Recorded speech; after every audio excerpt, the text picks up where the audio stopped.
Just pull it up real quick.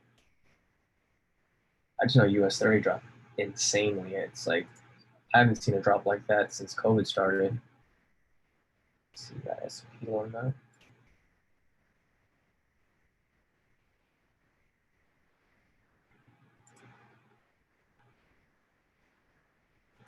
Yeah, it looks like we actually had S&P drop as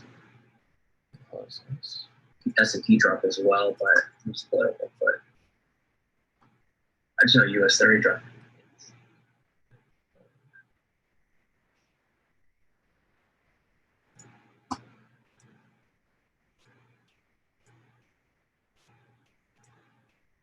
This link real quick. Ben said, yeah, S&P dropped big time, took me out. Yeah, if you guys were trading at 6 a.m. when Powell was speaking, this is a huge spike right here. I mean, it's the same drop that happened for US 30, which is, damn, it's a lot. It's like 500 points, 1,000 points if you count it from the top. That's crazy. Yeah, I wasn't expecting it to drop like that. You know, it's kind of crazy that it dropped that heavily because normally it doesn't. I mean, it drops when the Fed speaks, but it doesn't drop that much. That was such a crazy drop this morning. And I wish we took that US 30 call this morning. I was just spooked because of you know, pretty much everything that was going on prior this week on Monday. Sorry guys, I'm just getting the YouTube ready, so let me just get all this going, just so everyone else can join on this as well. So let's see. Real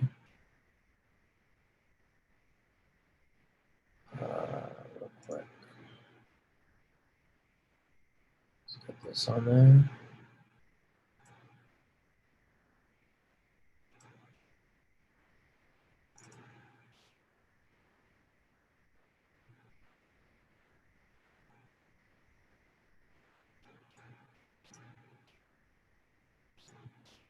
All right, looks like we're good to go, guys. So yeah, if you guys have any questions, feel free to put them in the Q&A. I know we have some questions in the chat, and we also have a couple questions in the Q&A. So I will go back over that right now. Let's see, James, I see your question. James said, with indicator confirmation, do we wait until the next candle to entry? And does the candle have to be the same? Yeah, James, so you know, if you're going to make an entry, you know, regarding, you know, whatever strategy that you're going to be applying, you have to wait for the candle to close, because if you don't wait for it to close, you know, this repaints until it closes. So I'm sure you've seen it before that, you know, the signal, it'll appear and then it'll disappear, especially if you're waiting for it to close to, you know, depending on what time frame you're trading on. You'll see it appear and then it'll disappear. And that's the reason why you have to wait for it to close for confirmation, because if you don't wait for it to confirm, then there's no valid signal there. And, you know, depending on which strategy you're applying, you know, in order for it to be valid, it's going to have to be a green bullish candle with a buy signal, because obviously that's going to indicate that, you know, price is going upwards. You know, similar with a sell. If it's a sell signal, it would have to be a sell signal with a red bearish candle, you know, indicating that price is going to be going downwards.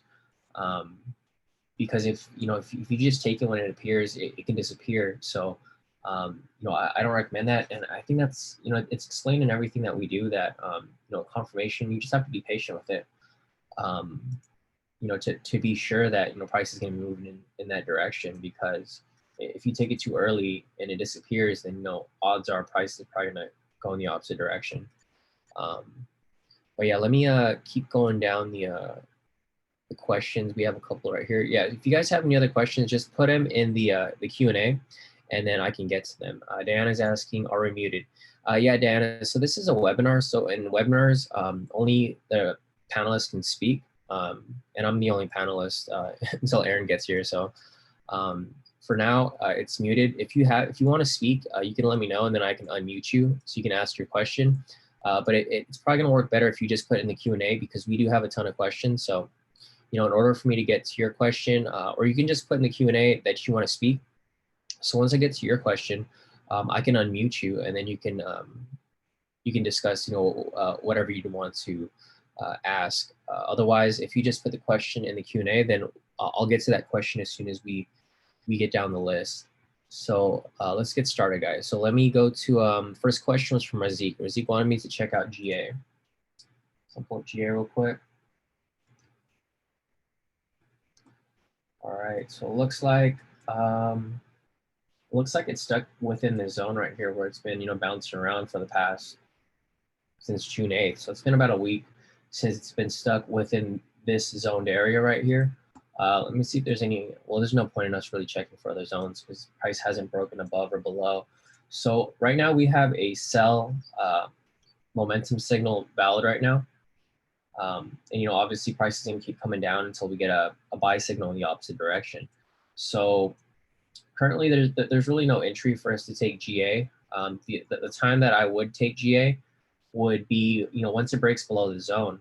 This is a pretty strong zone right here. You can see it's tested it, rejected, came up, came back down. Hard rejection right here. You guys can see this wick. This is a huge wick.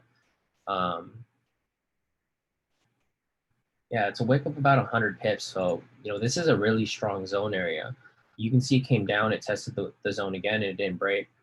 And, I wouldn't take any sells right now because, what could happen here is it would come back down again and then test the zone, 1, 2, 3. So that'd be a fourth time. That'd be like a quadruple rejection. So if that happens, it might shoot all the way up in reverse. This is why I don't take trades until, they break certain points. And that's how the K² strategy works. That's why we have such a high win rate because, we wait for that full confirmation. We don't take any risks. Like we're not guessing that price is going to break this. We wait for it to break and then we enter. We're not going to just enter it because, it's a zone. And we don't enter going the opposite direction either until we have, a momentum indicator, telling us that price is going to be, shooting the other direction. Because the thing is, you definitely don't want to be trading, against momentum. But a lot of other things that you have to take into consideration are, news events that are going on, or any type of fundamentals that could be taking play. Like I'm sure like whoever's in premium, you guys are aware of the Fed speaking this morning, well, this entire week.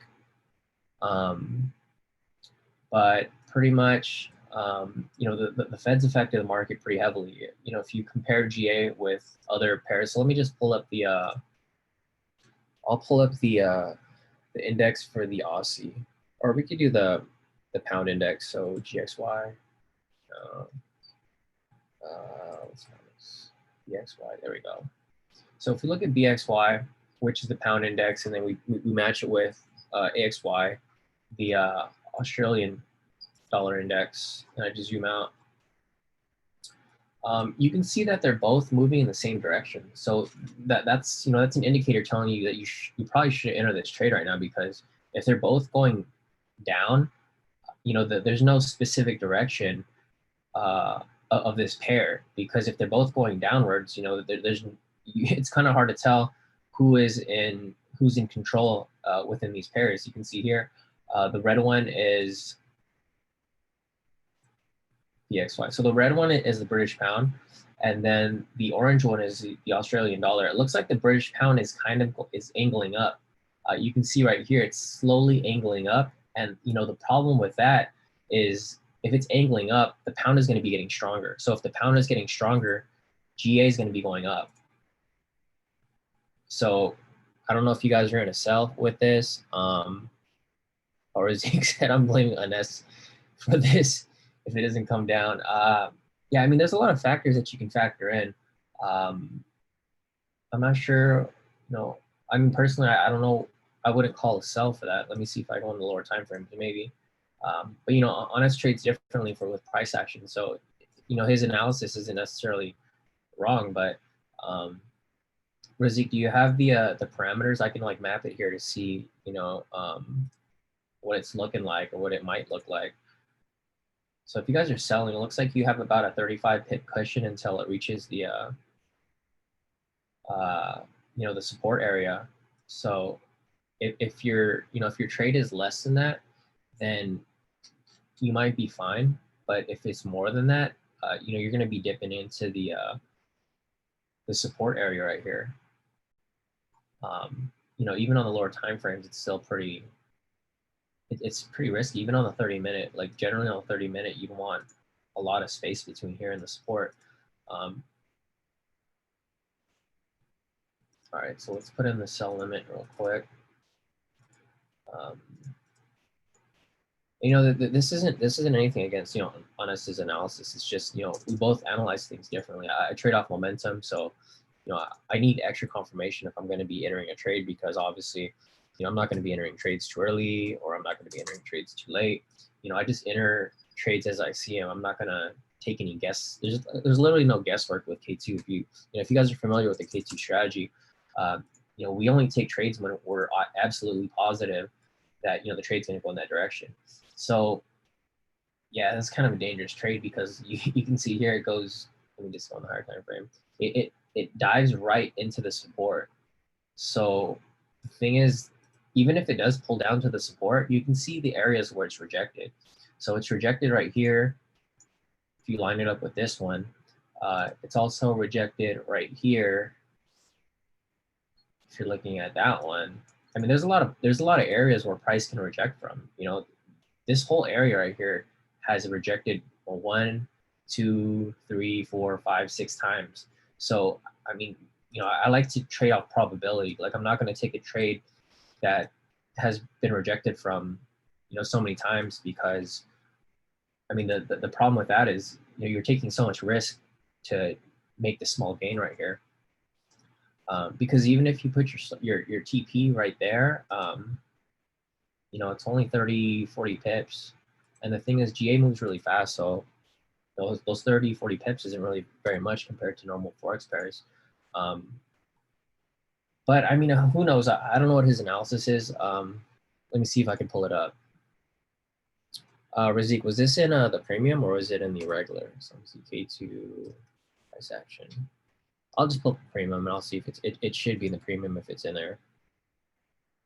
Okay, I see his analysis here. So he was trading off the daily support. Let me go to the daily real quick and see where his support is.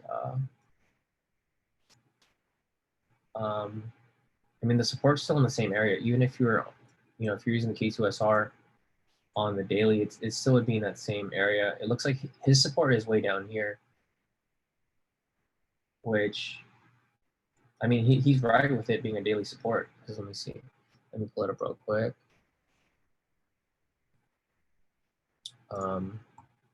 Okay, so his support is at, it's like just a little bit below it. So 1.81299. 81299. So his go back to regular.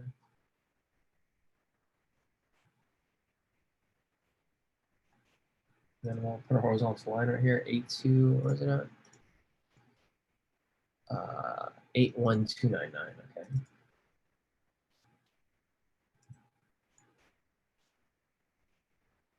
Wait. GA. 81299. 81299.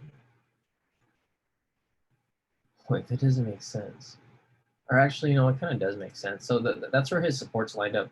But you can see that this is a heavily tested area right here. With regard to, let me just take these off because it's too messy.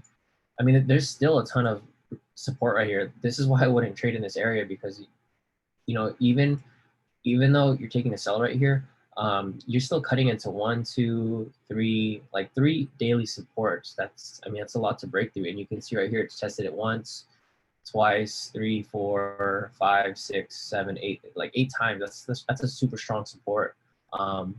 And you know, this is why I use the K2SR indicator, because I don't like the guesswork of, you know, trying to guess where support is. I could see why he lined up that support right there, because, you know, obviously you can see here that price rejected off that area, you know, X amount of times. But the thing is, you know, if you're using the K2SR, you can see all the areas where it's rejected from. You know, this is not really a place that I would want to be in for a sell. But I mean, who knows? With the news happening right now, it could drop. Honestly, it's not like it's not the end all. Like literally, so much has happened in the news just in the couple, past couple of days that it's been pushing price like insane. Let's see what else we have here. So CT sent his chart for GA. Let's see if I could pull it up real quick.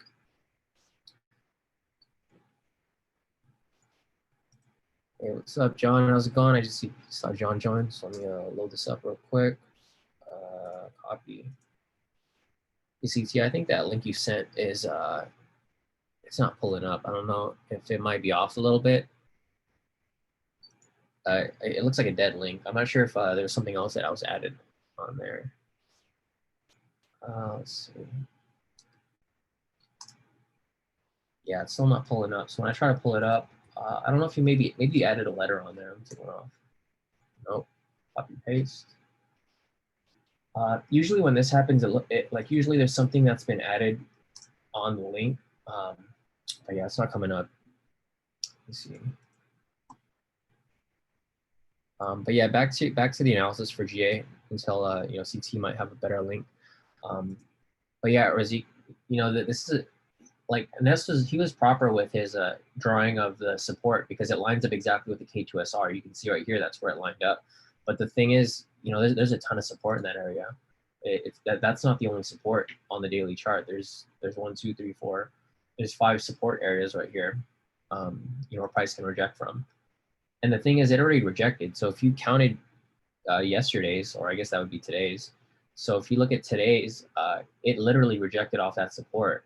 So, I mean, you could see it shooting up from here, maybe up to this point, to this resistance. But, who knows? Like with the news happening, the Fed's speaking tomorrow too.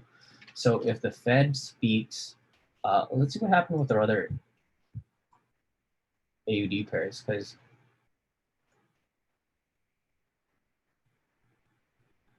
so AUD was actually weak today. So that's even more confirmation why I wouldn't take that trade. So let's see. So the AUD pair, it's come down. So it's weak because when the pair is coming down, generally the second currency is what's in strength. So if it's going down, the second currency is in strength. If it's going up, the first currency is in strength. So you can see right here, JPY is in strength because it's coming down. And then it's kind of the same across the board. You can see the AUD is a very weak pair right now. AUD CAD's coming down. AUD CHF is coming down. AUD USD is coming down. So the thing is with GA, GA is weak, so it's going to be going up. So, if you just tie, basic fundamentals together, you can see, since AUD is going down on the other pairs, where it's weak, it's going to be weak here too. More likely than not, unless something's going on with the pound. But in that situation, the pound would be going, the GA would be going up because if the AUD is weak, it's not going to be coming down. So, I mean, I'd be cautious with that trade. Anything can happen though. Like once London comes, I don't know if, let me see if there's news today. So if there's pound news today or AUD news, then it could help it or not help it. So let's see if we could,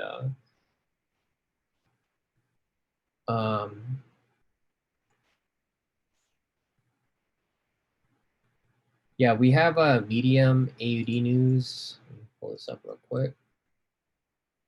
We got some medium AUD news coming up. Like today's Tuesday, right? Yeah, medium AUD news at 11 p.m. So I don't know, if the news is bad for GBP at 11, then you can definitely see, GA come down. So, I mean, all you can really do is hang on to it. Yeah, so here's a CT's chart. He does see it coming down, but like I said, currently I still see it coming up.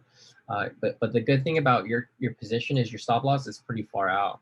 So it could come down after it tests, any of those other zones. So if I go back to CT's chart right here, he has 2 zones right here. It looks like his, the end all for this zone is going to be up here. Let's see where that is on the chart. It's going to be up here. So, I mean, your cushion is okay to, oh shit, that thing shot up like crazy. Are you looking at this? Like how much did it shoot up since we got on this webinar? It shot up 30 pips. Yeah, I mean, let me see if I could find that. So this is how I feel about Zeke's trade. This is what I feel right here. Yeah, Zeke, that's how I feel for you right now, bro. All right, so let's keep going through. Yeah, I mean, hopefully, you know, hopefully it'll hit that that resistance that CT drew up here. But you know, I do see it coming up because if you looked at the the dollar indexes, you know, obviously, you know, all signs are showing that it's going to be going up. So I mean, we'll see. Yeah, the markets are fucked. So honestly, it could go either way. You know, there's no one direction that it'll be going. Like literally, it could go in any direction at this point. So yeah, let me keep going down the questions. Let me see if there's anything else that I missed over here.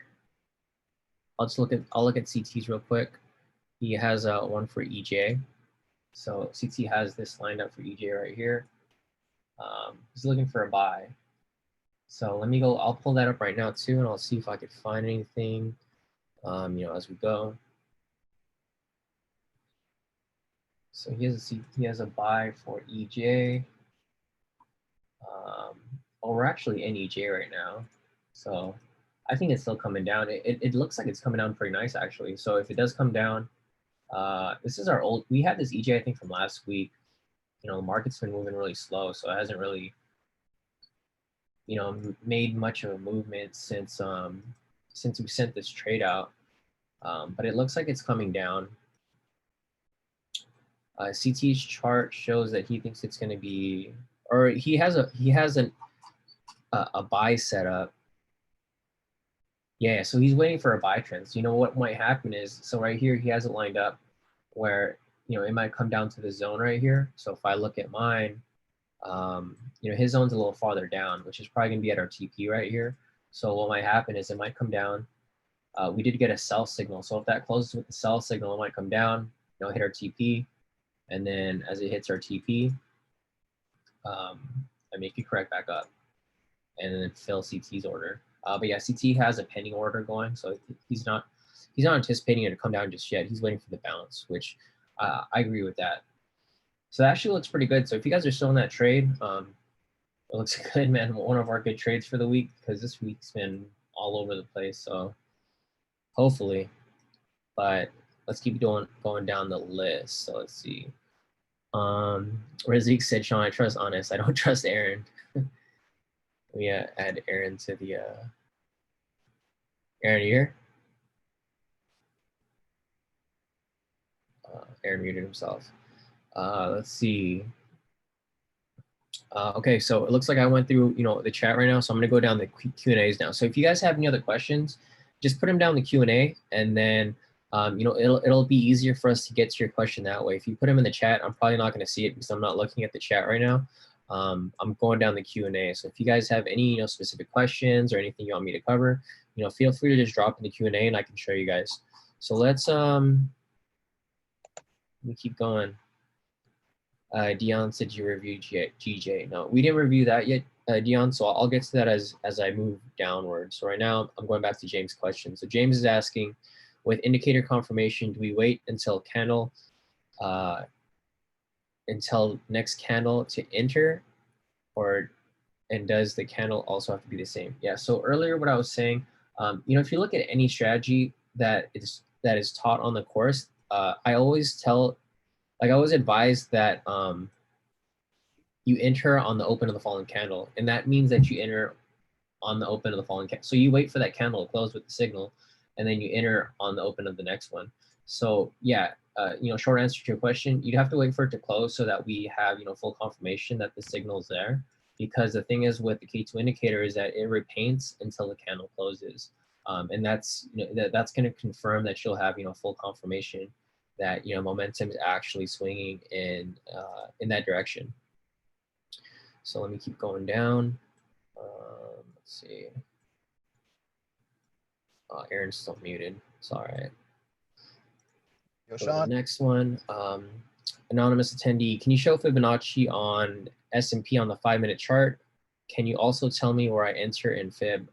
So I don't trade Fibonacci, but I can try to show you. I don't like Fibonacci. I don't think it works. Like, it works sometimes, but you know, more times than not, it doesn't really. Just from my experience, it's not very accurate. Yeah, I think you're better off just going off, you know, support and resistance. So let's see if I go to Fibonacci. And then if it does work, you know, the funny thing is when it does work, a lot of people they'll manipulate it so that it looks like it works. So, you know, you could literally put Fibonacci right here, or you can put Fibonacci up here. You can literally put it anywhere you want and make it look like it works. And that's the reason why I don't like it, because a lot of people manipulate Fibonacci to show that it works, but it doesn't, you know, I mean, it does work. Don't get me wrong. It works sometimes, but more times than not, it hasn't worked for me. It hasn't worked for anyone else that I know.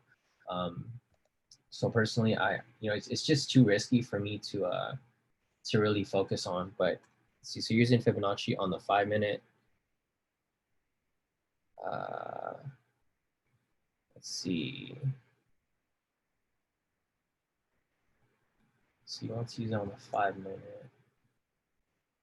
So yeah, if we draw Fibonacci from right here.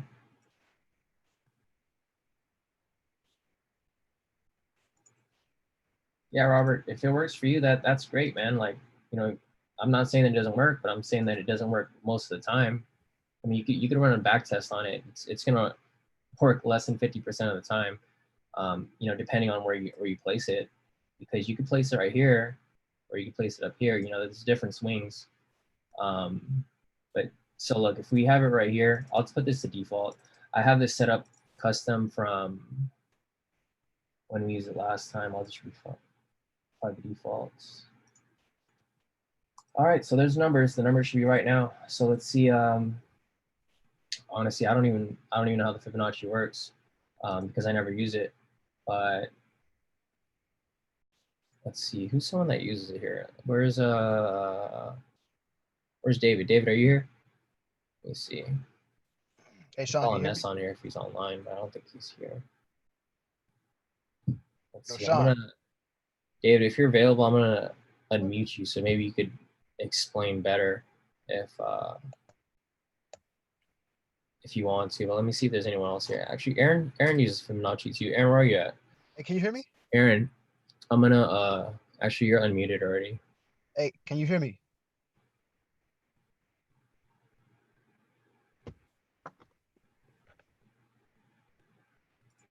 Oh, my computer's on mute. Aaron, can you hear me? Damn, Shawn. I think it's muted, my bad. Yeah, Aaron, so looking at the Fibonacci right now, let's you know, give your explanation since you use it. Do you know like how you'd analyze this? Let's see.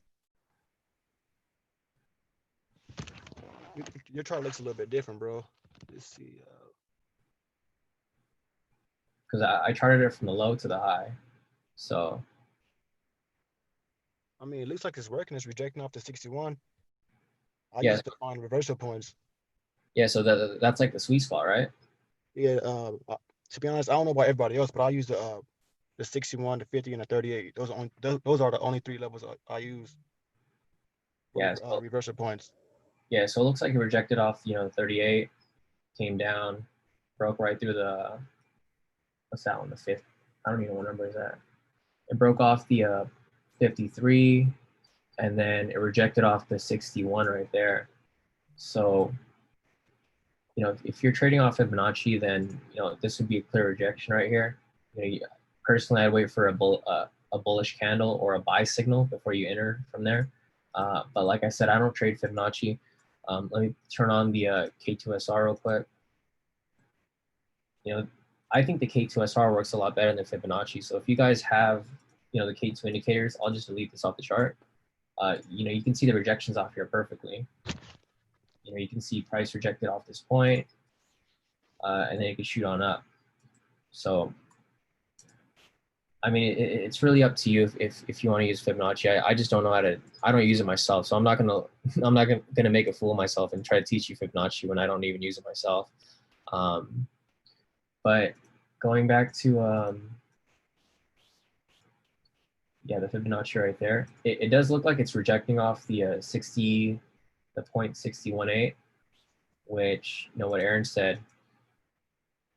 CCT said, if someone could tell me what time frame it works on and why, I'd love to know. Banks don't use it. It's a tool to accumulate retail. Plus, at that level, there's an imbalance there, supply and demand, y'all.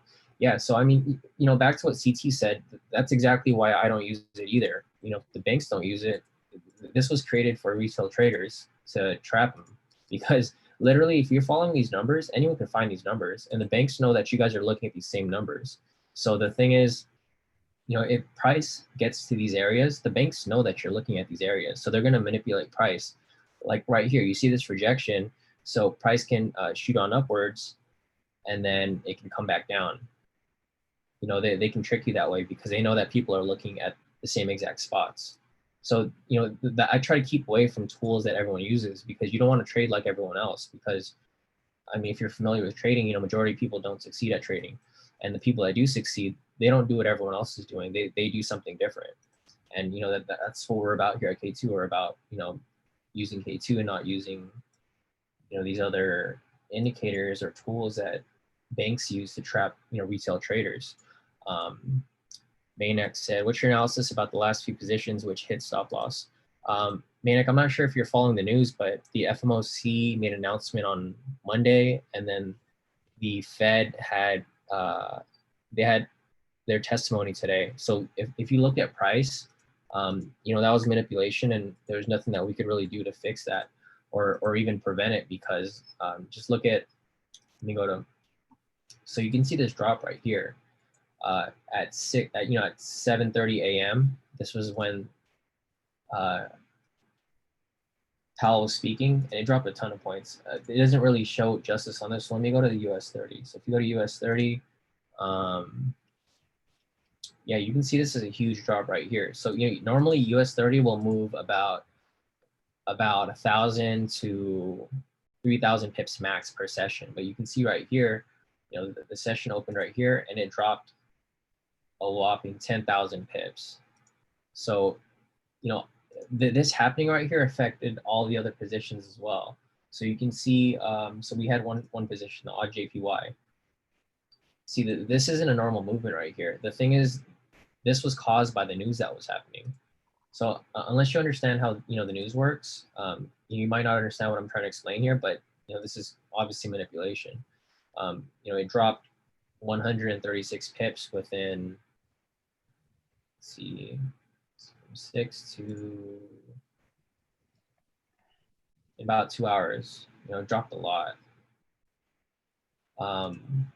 And the thing is, you know, we can't prevent manipulation from happening. I mean, the only way to prevent it is to get out of the trade. You know, but we weren't expecting the odd JPY to be affected like that, because the Fed wasn't testifying, you know, to any bad news regarding the U.S. But you can see, you know, the JPY dropped, so the JPY gaining strength. But if you look at USD, it dropped as well.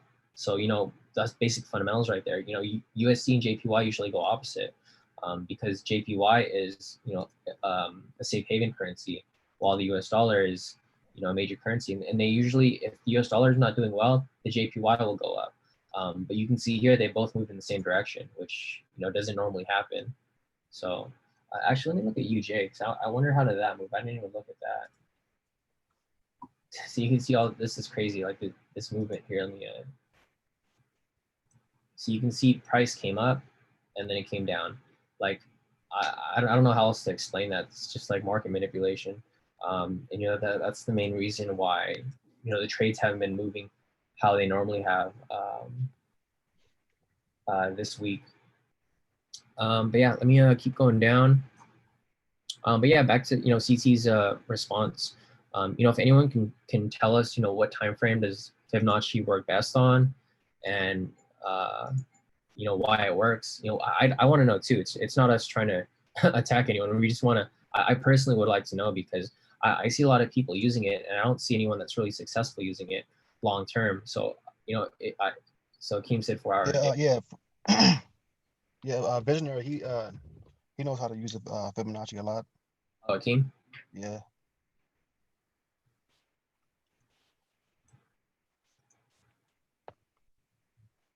Robert said any time frame for real. Honestly, I don't know. It should work on any time frame. It doesn't really matter if, you know, I mean, 1 hour, 4 hours. It yeah, should. I mean, it does work. Like I never said it didn't work. I'm just saying that it doesn't work very often. You know, it's not above a 50% win rate for if you just trade Fibonacci. So I don't know. Everyone has their own opinions. It's just not for me, and I'm not gonna, you know, I'm not gonna learn. And another thing, a lot of people they don't know how to use it, bro. So like when Yeah, I use it, I wait for a drop. If the market doesn't drop or spike, I'm not gonna use it because you're trading retracements. You know, if it doesn't make a big move, you can't really use it. yeah, exactly. No, I agree. So like you really have to you know, have to wait to want to use it, not just, you know, place the Fibonacci somewhere in random places. That's exactly what what everybody does. Yeah, I got you. Yeah, no, definitely. But yeah, let's move on to the next question. So Robert's asking, what main indicators do you use? So I only use the K2 indicators. I'll show you right here what they look like. So let's see. So the first indicator I use is the K2 momentum indicator. So if you look at the chart, the K2 momentum indicator is going to be these vertical lines on the chart. So this green vertical line is going to indicate momentum swinging upwards. This red indicator right here, signal is going to be indicating that price is moving downwards with regard to momentum. So you can see, you know, price goes up, price goes down, price goes up, price goes down, up, down, up, down. The other indicator that I use is the K2 trend meter. So you can see down here, we have these colors on this bar down here. And pretty much the way that this indicator works is that it gives the overall trend on 4 different time frames. So if you go to the settings right here, you can change the time frames for the trend meter. So generally I trade intraday. So I have it set to the 30-minute, 1 hour, 2 hour, and 4 hour. But if you want to scalp, you can change that to the 1 minute, 3 minute, 5 minute, 15 minute. Or if you want to swing trade, you can switch that, you know, to the 4 hour, daily, weekly, and monthly. And pretty much this indicator will give you the big picture overview of the trend on those 4 time frames. So if price is trending downwards on those 4 time frames, then the trend meter is going to turn red. If price is trending upwards, it's going to turn green. If price is indecisive and it's trending up on 1 time frame and then it's trending down on the other time frame, it's going to turn blue, which also means consolidation in some instances. So as you can see right here, you can see it's red down here. Price is obviously trending down. You know, in the situation, if you have the red trend meter, you wouldn't need to draw a trend line because you can already see that price is trending downwards. Similar with the other direction, you know, if the trend meter is green down here, you can see that, you know, price is trending upwards. So instead of drawing trend lines, you can just look at the trend meter down here, and then it'll show you that, you know, price is trending upwards. You know, similar again right here.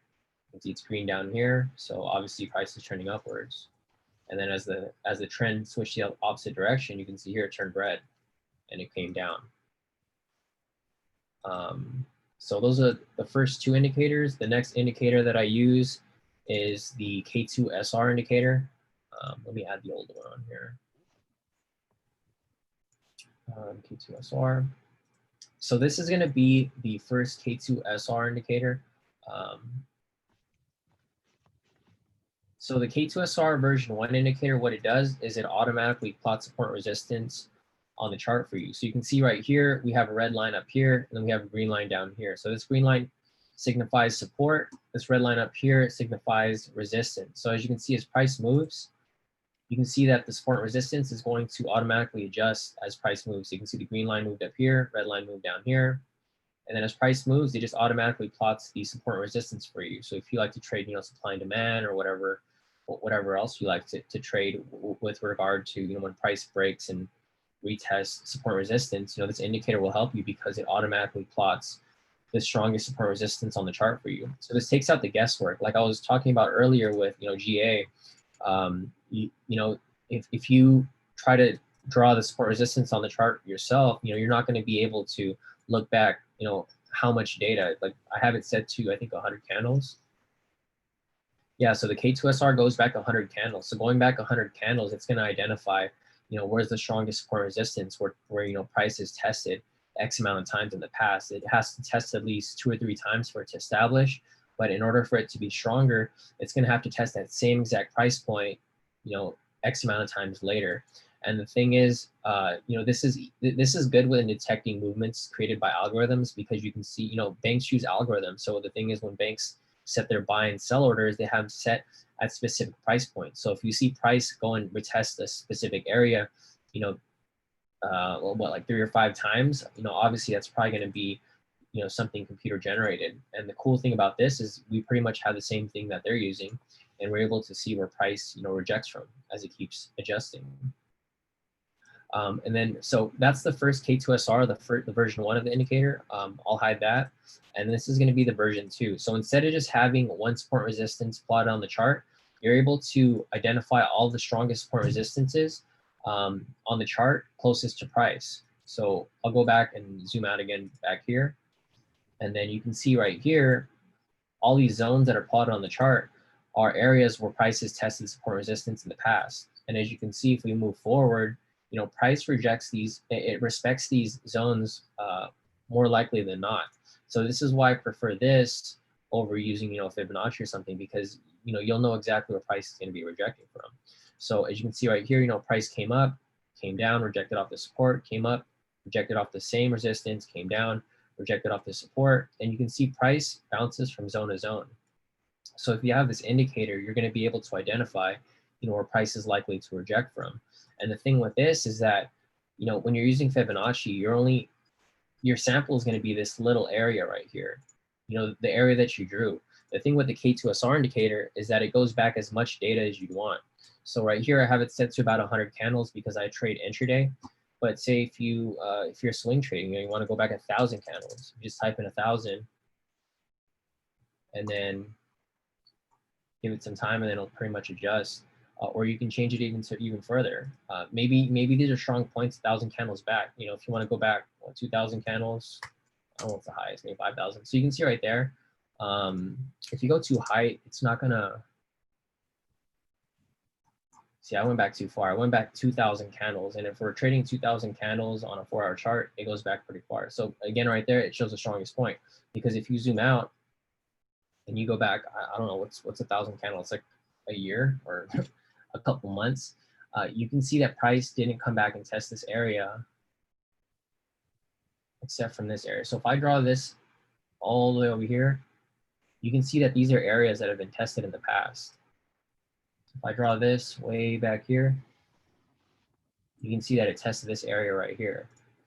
So it goes back so far in data where you know exactly where prices rejected in the past.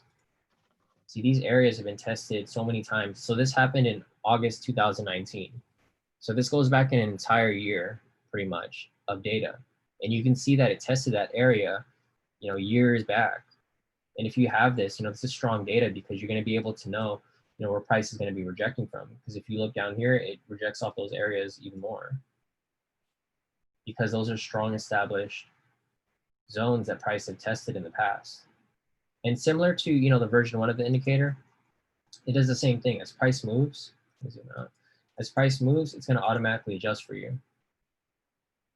So you can see price moved up there. There's no support resistance that's been established. And then once price has been, see right there, established new support, new resistance. New support, broke support, new resistance. And it just keeps pretty much automatically plotting the zones for you. But yeah, that's pretty much, the basic information as to, what indicators I use. I only use the K2 indicators, that's about it. I mean, there's not really much else you really need, because I don't like using, what other people are using. Because if you do what everyone else is doing, like I said earlier, the banks are going to take your money, because they're going to manipulate the price to stop you out. Because obviously if you're trading where everyone else is trading, that's just a breeding ground for manipulation. But yeah, let me keep going on the questions. If you guys have any other questions, feel free to oh man, Aaron, never mind. I'll talk to you. I'll hit you up later. Let's see. All right, so let's see. Anonymous attendee, can you teach me the K2 strategy? So let me see how many questions we have here. All right, we still have some time. So I'll start off with the first strategy. So let's start off with the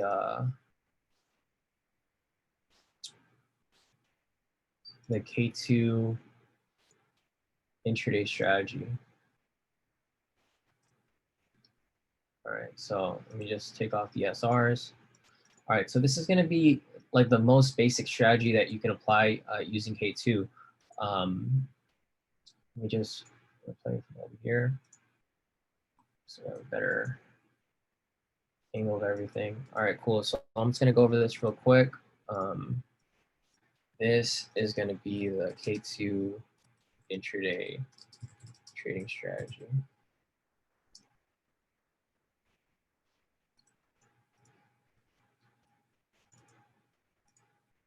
So the strategy is real simple. So number one, you're going to identify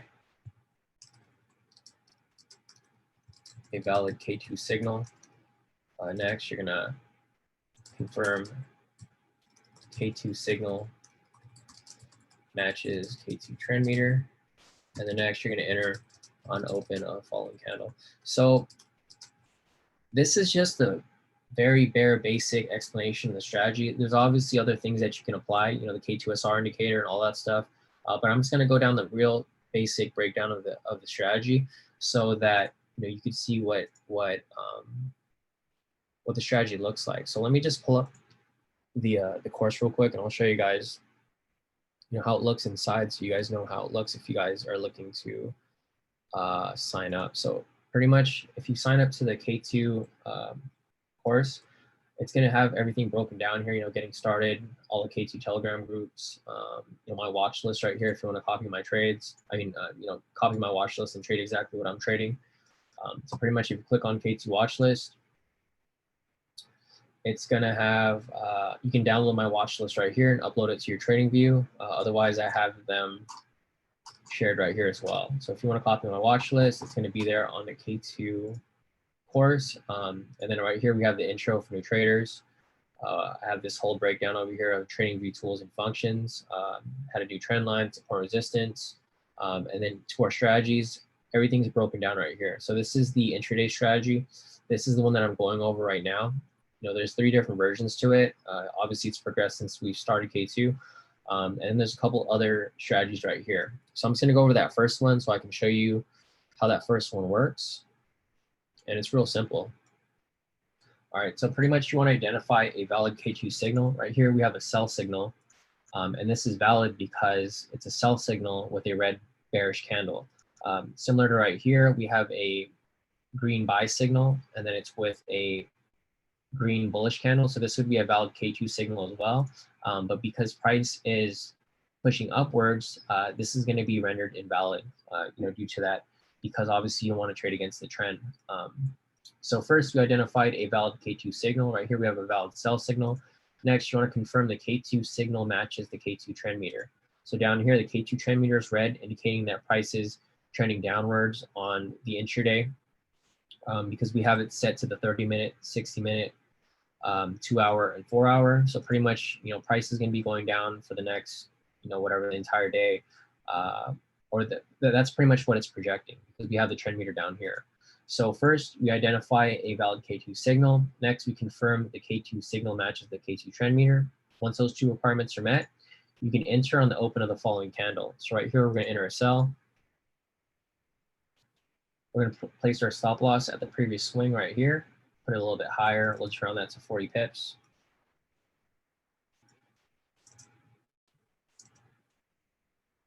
And that's pretty much it, guys. I mean, there's extras that you can apply to, increase your probability of winning, but this is going to be, the basic breakdown of the K² intraday strategy. And then I'll let it run. And let's see. There you go, hit TP. So straight to profit target, you can see it retrace back a little bit, and that's the reason why we put a stop loss at the previous swing, to be able to survive this drawdown until it comes down to profit. So this is pretty much the basic intraday strategy, and then the next strategy is going to be the momentum strategy, which is, it's pretty much the same thing, except we're just entering at different points. So this is going to be the K²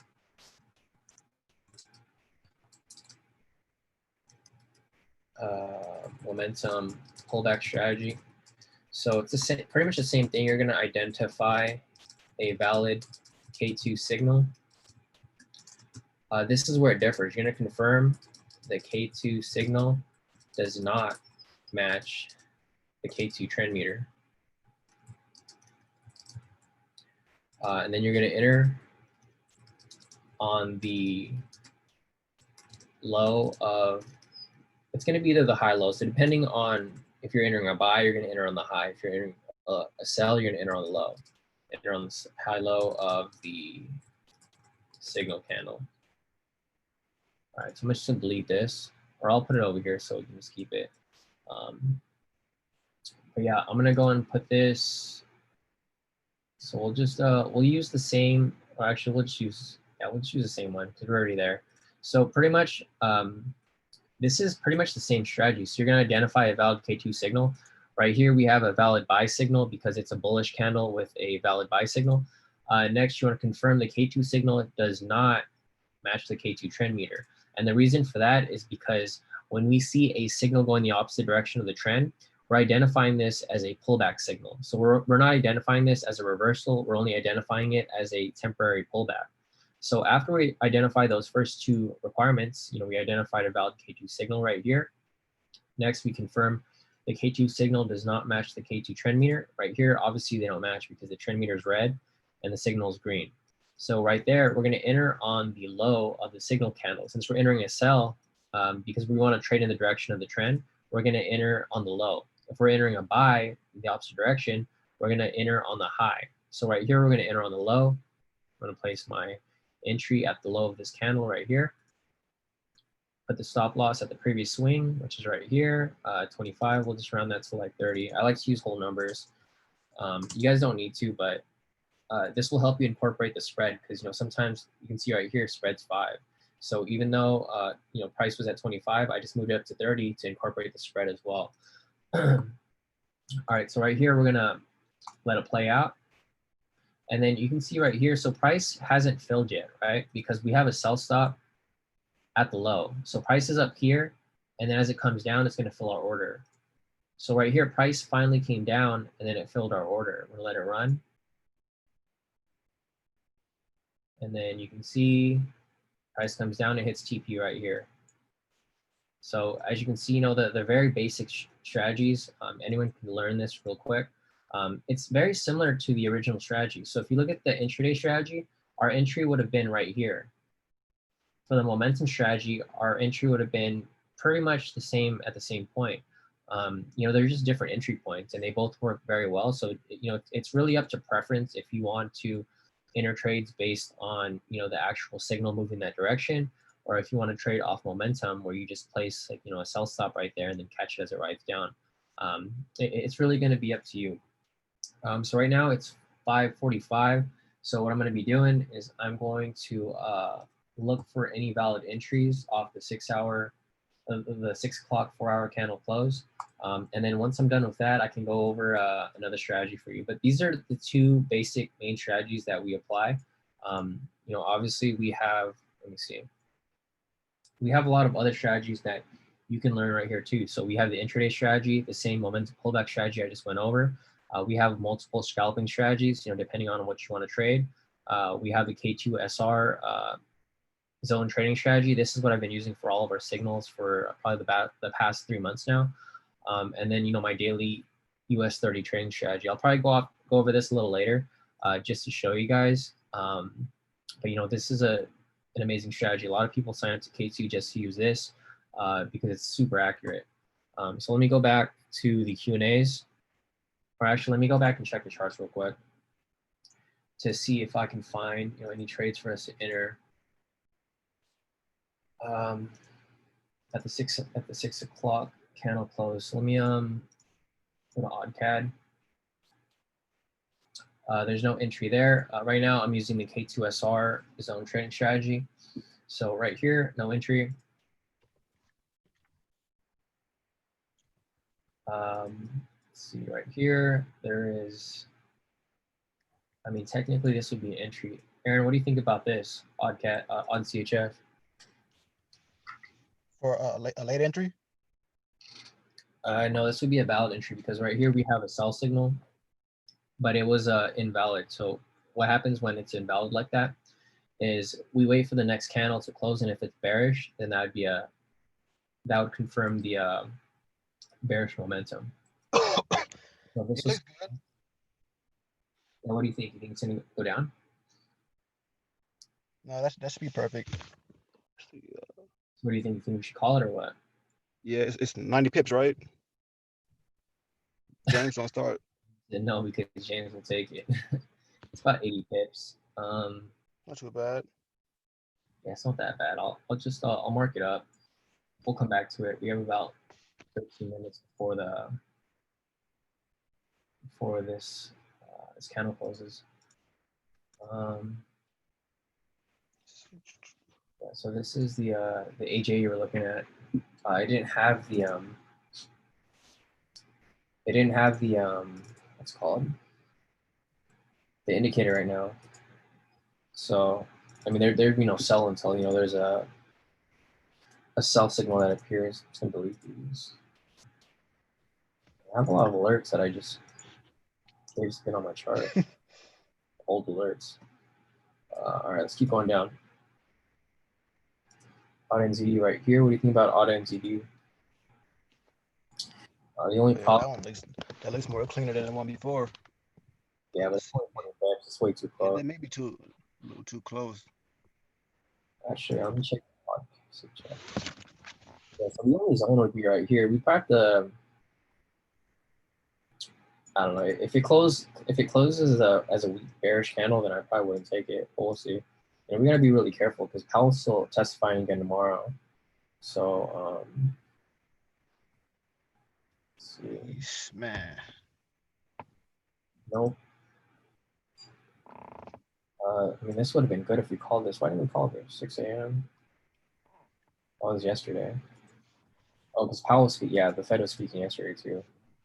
So we didn't call that because I mean it's been a heavy news week, guys. So if you guys have been with us this whole week, news has been crazy. It's been like screwing up our trades like pretty bad. Like right here, we entered this and it was doing fine. It was coming down, about to hit TP1 right here for 70 pips.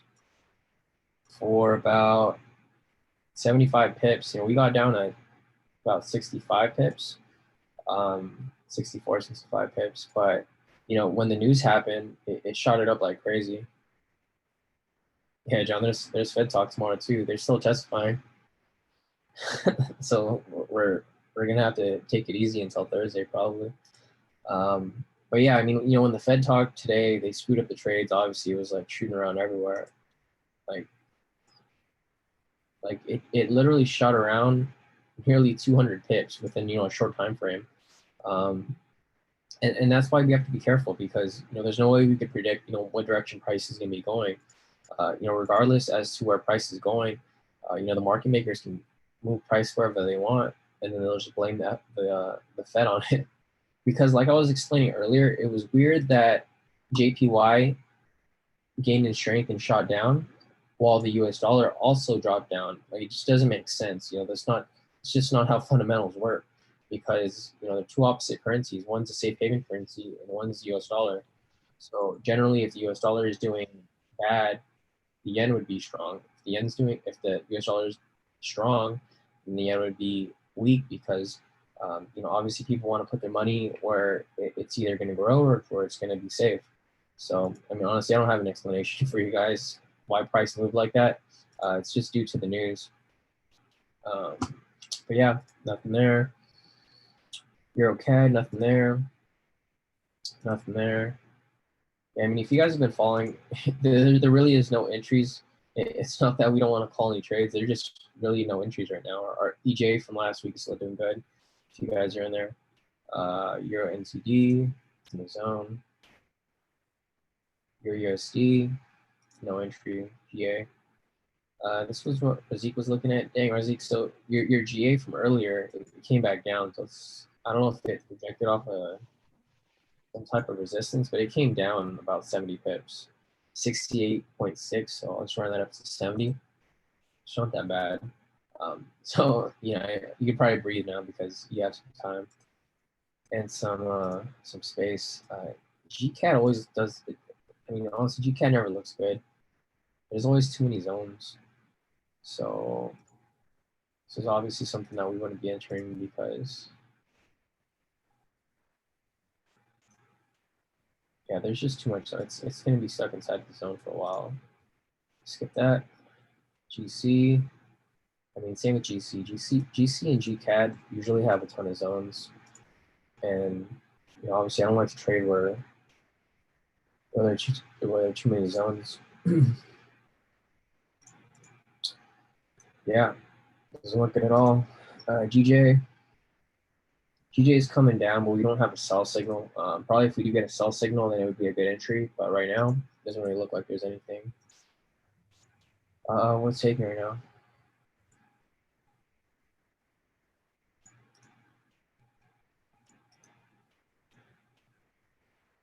I mean, it does look good. If we do get a sell signal, it might be good. So much cushions from there.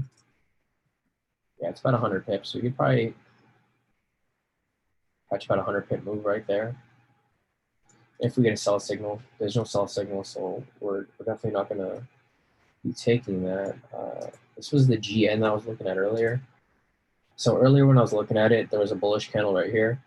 If this closed as a bullish candle above this zoned area, then we could have taken a buy, but you know, obviously it's coming down. So it's inside the zone right here, provides for no entry. So I'm gonna unclick that. GU, we get a sell signal, then maybe, but it's too close to the zone right here. And if you guys don't understand what I mean by it being too close to the zone, is because we don't want to enter trades that are too close to the zone, because the problem with that is once price gets to that zone, you know, odds are it's probably going to reject off it. And, you know, we're going to be screwed if we're in a sell. You can see right here, it tested at 1, 2, and this would be a third time, so it'd be a triple bottom. So I definitely wouldn't want to be trading, you know, within that zone until price breaks below it. Let's see, NC, nothing there. NZD CHF, nothing there.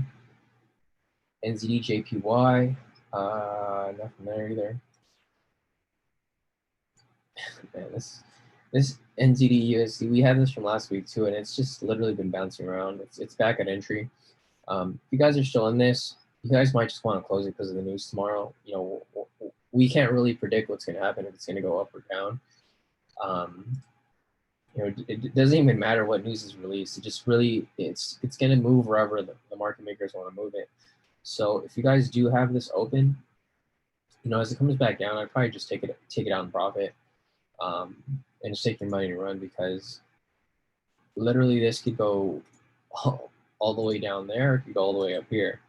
There's no real way to know, because the news isn't really moving.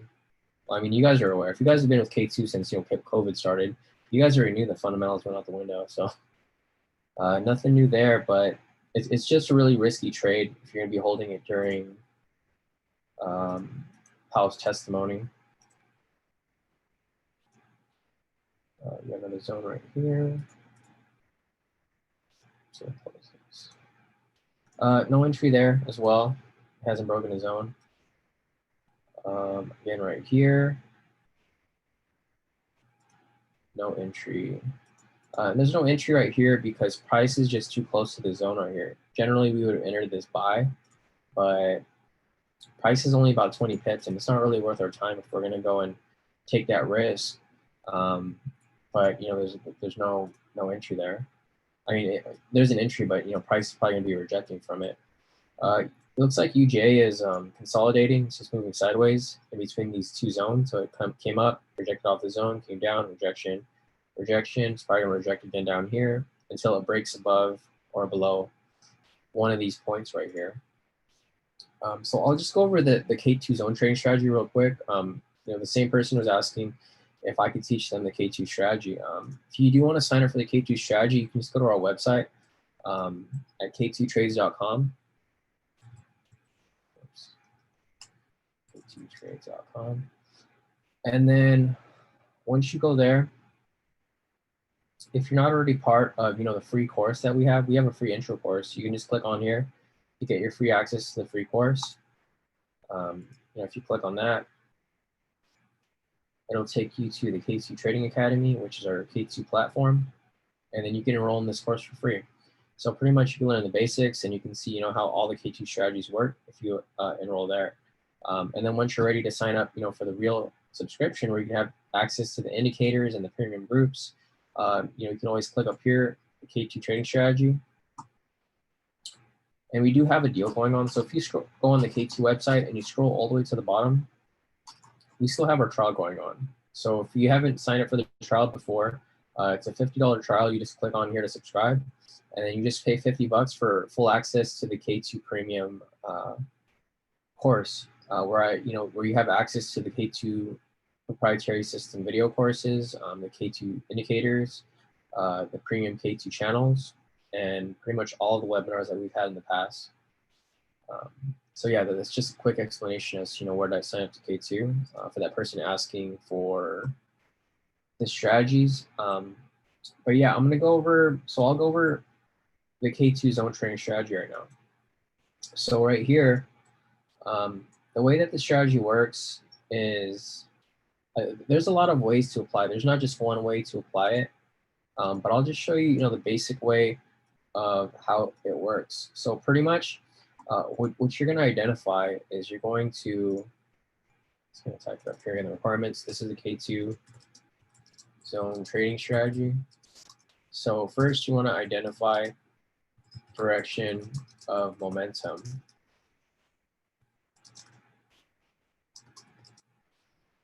Previous K2 signal. Next, you want to. So this is one way of applying it. There's a lot of other ways to apply it, but I'm just going to show you the one that we normally apply. Identify price, break, and close past SR, K2 SR level. And then same with every single thing that we have for every strategy, you're going to enter on open of falling candle. All right, so right here,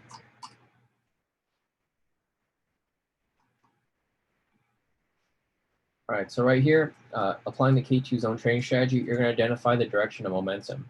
So in order to identify the direction of momentum, you're going to look at the previous K2 signal. So as you can see right here, we have a sell signal. This looks like a retracement signal because they didn't really push down far enough. But yeah, so pretty much right here, you want to identify the direction of momentum. The way to do that easily is you're going to look at the previous K2 signal. So right here, we have a buy signal. And you can see price shot on upwards. Right here, we have a sell signal, price shot downwards. Right here, we have a buy signal, price shot upwards. So right here, since the previous signal is a buy signal, we're going to identify this as momentum swinging upwards. Next, you want to identify a price break and close past a K2 SR level. So if we have the K2 SR indicator on right here, you can see that there's K2 SR levels right here. And then what I did was I just drew lines over it. So let me just delete this. And then you can see right here, there's a bunch of levels right here, right? So what I did was I just took a rectangle tool and then I just drew over it so it'd be easier for me to see where the zones are. So then I had the zones, and there you go, you have a perfect level right there. So first requirement's been met because we've identified the direction of momentum. Next, we want to identify a price break and close past a K2 SR level. So right here, we have, the direction is moving upwards, and the next we identified when price broke and closed above a K2 SR level. So this is the K2 SR level right here. Price broke above it on this candle right here, and it closed. So this would be a valid entry for the K2 zone trading strategy. Next, you're going to enter on the open of the falling candle. So right here, as price broke above this, I'll just replay it. So as price broke above this zone right here, this provides for a valid K2 entry. So once that closes, you're going to enter on the open of the falling candle. So we'll enter a buy position right there. And then we're going to place our stop loss at the previous swing, which would be right here.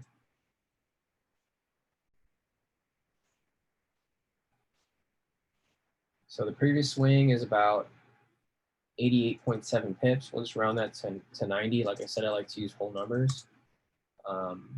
So right there, we have it all set up. The next thing we do is we just let it run through. And there you go, went straight to profit target. And I think this is one of the trades we took last week as well. Or not last week, maybe a couple of weeks ago. It was on May 26th. So yeah, I mean, that's pretty much basic strategy of how to apply the strategy that we use. And this is the same strategy that I've been using for all of the signals for, the past 2-3 months. And that was exactly what I was looking for as well when I was looking up and down the chart. So yeah, those are pretty much the main strategies. We also have the scalping strategies, but I'm gonna hold that for later. We have a ton of questions, so I'm gonna go down the Q&A. If we have time later, I'll go over the scalping strategies. So yeah, let me just close all this stuff up.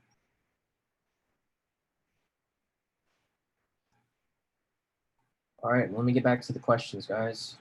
All right, so next question is,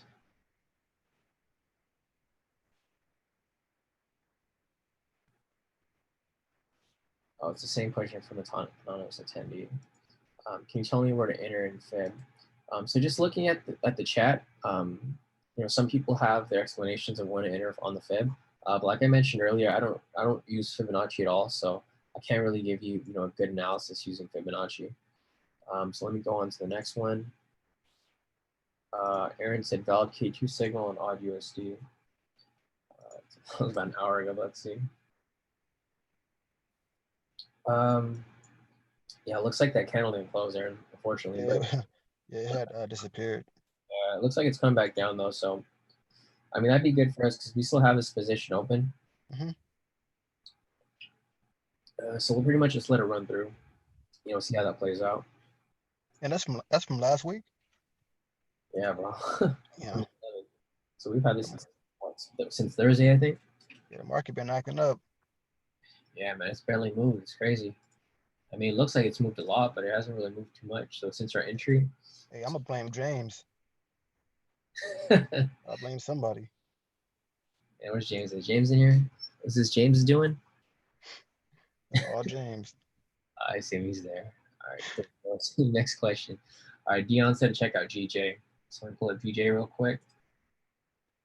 I was talking about this earlier, actually, when I was scanning the chart. So GJ is actually, it looks like it's consolidating or just ranging, within this zone right here. You can see price came down, rejected off the lower zone, rejected off the top zone, rejected off the lower zone, again right here. So the thing is, the next signal is going to be a buy signal. I mean, a sell signal. If it does appear, unless it just pushes on upwards. So, before you enter this trade, I would wait for price to close either up here or down here with the sell signal. So if this price just pushes on up and if we still have this buy signal right here and it closes above this zone, so around this area, then you can enter a buy position. Similar with the lower end right here. If we have a sell signal that appears, which might come up, and it closes below the zone, then you can enter a sell position. But right now, there's really no catalyst, identifying which direction to trade it. Let me look on the lower time frames. Maybe you saw something on the 30-minute, Dion. I'm not sure. Let me keep going through it.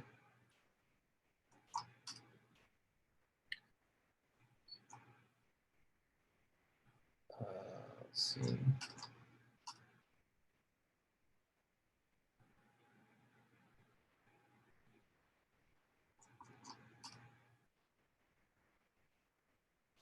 All right, so let me keep going on. Yeah, I was gonna look at this real quick. So the trend meter is neutral right now, so there's really like no entry for us to really take at this time. So yeah, Dion, I'm not sure if you saw anything that I didn't see, but just looking at it from a bird's eye view, it doesn't really look like there's an entry right here. Let's see how big this range is. It looks like it's a pretty big range though. So yeah, maybe if you want to scalp within this range, you could. But just looking at the trend meter, there's literally no, there's not even a trend. So if you enter a buy, price can come down and stop you out. If you enter a sell, price can swing up and stop you out. It's just not a good pair to trade right now until you have better confirmation as where price is going to be going. So yeah, that's pretty much GJ for now. It doesn't look like something I would take at the moment, especially with all the news going on. Let's see, Robert Swinton is asking for NZD CAD for a buy. So let me go to NZD CAD real quick. So yeah, using the K2 SR zone trading strategy right here, it's in clear consolidation. You can see price can't even break out of these zones right here. It kind of broke above here, but it came back down. The good thing right here is we have a sell signal. So if price was to close below the zone around this area, it would provide for a valid sell entry. But until that happens, I probably wouldn't be entering anything because it doesn't really look like it's going to do much. If you're familiar with NZD CAD, it's a pair that usually ranges. You can see here, it ranged for like 20th for like 2 weeks. So for 2 weeks, it just went sideways and then it went up a little bit. And then again, right here, it's been going sideways for another 2 weeks. So personally, this isn't a pair that I like to trade. I mean, if there's an entry, I'll take it. But, there's obviously no entry right now until price breaks below the zoned area. Let's see, one more question from Wall Street. Are you an AJ long and EA short? I may have missed it. So we were in AJ this morning, but we got stopped out. I don't know, were we in for a buy or a sell? Let me see. Aaron, do you remember if we were in a buy or a sell for AJ?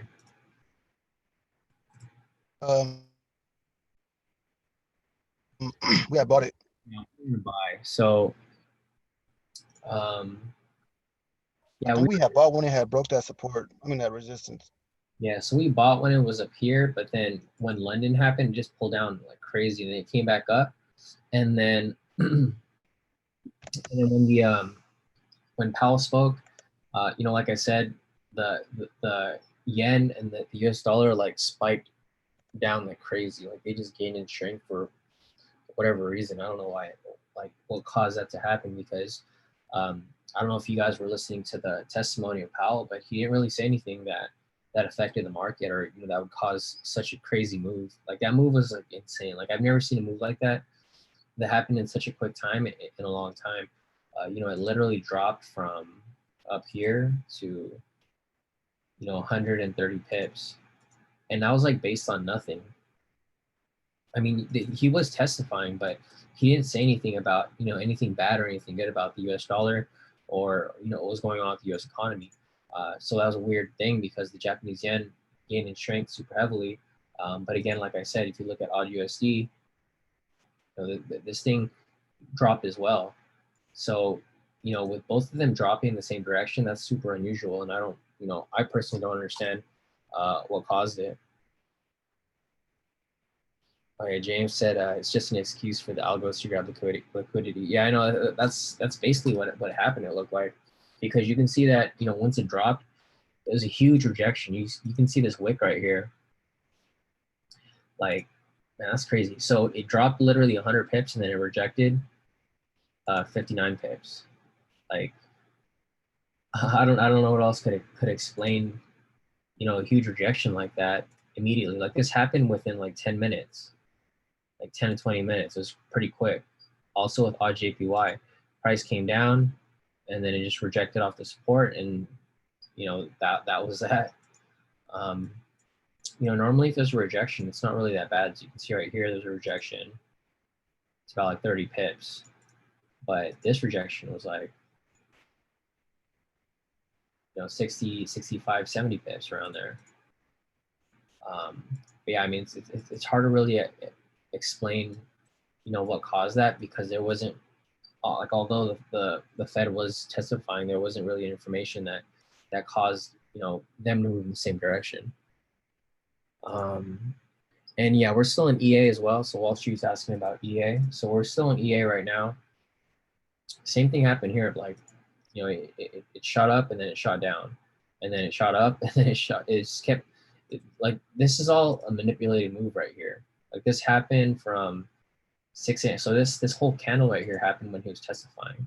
So you can see it shot back and forth about nearly 200 pips, and that's a huge move for like EA in the morning when during U.S. session. Earlier I thought it was going to come back down because it rejected off this support. But we'll have to see what happens as it keeps moving. Markets moving all over the place, so there's not really a specific direction that we can identify, price to be moving, because literally it could be going up a little bit and then it could shoot back down, or it can shoot up and like higher and then it can shoot back down, or shoot down and shoot back up. Like, I think we've been holding this trade for not that long, about a day. But if you've been holding our other trades, like our EJ, we've been holding this for a long time, for a whole week. And same thing. Markets just moving really weird. But I still do see EA coming down. We don't have a buy signal, so that's one good thing. We don't have a buy signal, so I'm not convinced that it's going to keep shooting up. So right now, I still anticipate it to come down, and then once it breaks below the support, I think it's going to come down even further and shoot down to our TP. And this really sucks because a lot of people were waiting for this in the morning. We were literally a few pips away from hitting TP1, which would have been a good exit for us. Like literally less than 10 pips. But yeah, we'll just have to give it some time and see what happens within the next couple hours once London opens up. So let's see, another question. Yeah, CT said, back to the whole discussion on what we're talking about on Fibonacci. Fibonacci's the whole indicator is subjective to me as a whole. So that's one reason why I don't like using it. I like using indicators that are straight to the point. I don't like things that are subjective where you can literally move it in order for it to look good or for it to fall within your analysis. The thing with the K2 indicator is once these signals come up, I can't hide them. Like, they're there. So the thing is, if I want to make some shit up and tell you guys that it's moving in a certain direction, there's no way I can make it up because I can't just delete these off the chart. The thing with other indicators is you can, even with trend lines, like if you guys draw trend lines, like that could be manipulated too, because you can draw a trend line from down here and you could be like, oh yeah, it was downtrend, and then it broke and it kept going.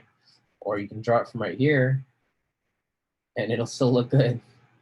You could even draw it from up here and you'll say that it just came up and then it's coming back down. There's a lot of ways to manipulate analysis, and that's why I don't like using indicators that can be subjective. I like to use things that can't be changed. Like I said, the K2 momentum indicator, I can't change these things.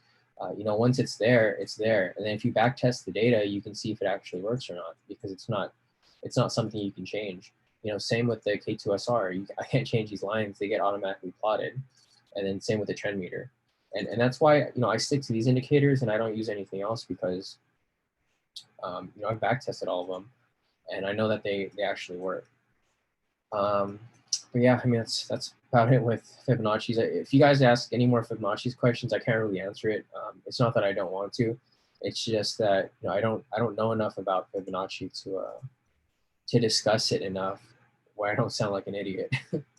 So, all right, let's keep going down. James said, I just became a pro. That was my problem. I blame Aaron. Oh man. Man, Aaron, why are you telling James to quit, bro? he just hating. James being James. James hard headed, man. He don't listen. Yeah, James, better not see James dropping standard lots on US 30 again. Man. We keep going to the questions. CT said, yeah, I know, same thing I mentioned earlier. Oh yeah, it's the same thing that he mentioned earlier. Mayink's asking, what's your analysis? Okay, so we went over that earlier too. If I could spot that in almost all instruments. Could you give an example about scalping? Yeah, sure. So let's go over one of the scalping strategies. I'm trying to find an asset that wasn't super manipulated, because it's kind of hard to really go over a scalping strategy when price is moving like pretty crazy. So this would be an entry right here for my scalping strategy. So if you guys have access to the K2 indicators, this is also explained in the course. So if you look at the course, I have, let's see. I have 1, 2, 3, 4. I have four different scalping strategies, or I guess if you include the daily US 30 strategy, because that's basically scalping too. So technically, there's about 4 different scalping strategies that I use, or no, 3 actually. So there's a 30-minute, 5-minute, and then the daily as well. So I'll just show you what the 5-minute looks like, because this is one that a lot of people have used, and you can use this on all indices or all assets really. You know, personally, I wouldn't really scalp on FX unless you have a broker that gives you, you know, zero spread or close to zero spread, because if not, it's going to be difficult for you to really be profitable, because you're going to get stopped out more times than not. Even, you know, scalping FX, or if you're scalping FX, I would use the faster moving pairs. So I would use something that is paired with AUD or NZD. So like odd NZD is good. Like using a major pair that's paired with odd or NZD. So Euro odd, that's a good one because it moves really fast. What else? GBP odd, this is a good one because it moves really fast. GBP NZD moves really fast. Euro NZD moves really fast. So those are probably the 4 main ones. So Euro odd, Euro NZD, GBP odd, and GBP NZD. Those 4 move really fast. So those would be good to scalp with. If you're scalping on something that moves really slow, like trying to think of one, like USD CHF or GBP or Euro GBP, those 2 move really slow. So it's going to be close to impossible for you to scalp unless your broker gives you, you know, zero spread. So, you know, it really depends on what you're trying to trade. But if you're going to be scalping, you know, I would prefer sticking to something that moves really fast, like an indice. So this is going to be the K² 5-minute scalp strategy. And it doesn't have to be used on the 5-minute. I just use it on the 5-minute because I found it to work on there a lot better than others. And, you know, since it's on the 5-minute chart, it provides for you to get in and out of trades really quickly. So the first requirement is to identify previous swing.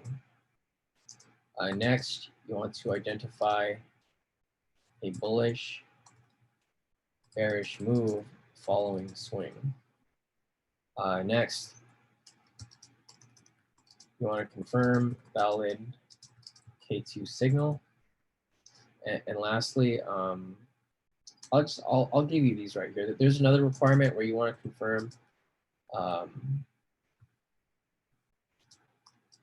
confirm price isn't too close to K2SR, and that's going to be about 350 pips for US 30.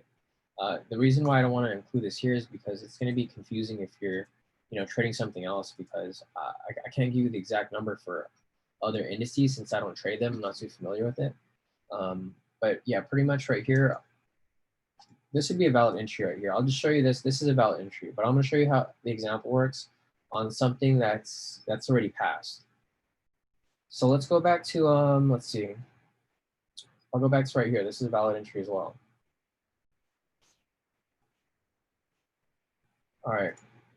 So right here, we're going to identify the previous swing. If you guys don't know how to identify swings, you guys can use the K2, not the K2, the pivots high-low indicator to identify it. But the problem with that is it's not going to appear close enough. So you kind of have to know how to identify the swings. So in order to identify, you know, an easy way to identify it is you want to see where price goes from a high to a low. So right here's a swing high because price came down, came up, swing high, came down right here, swing low, swing high, swing low, swing high, swing low, swing high, and swing low down here. So this would be the swing right here. Let's put a rectangle here so you guys see where the previous swing is.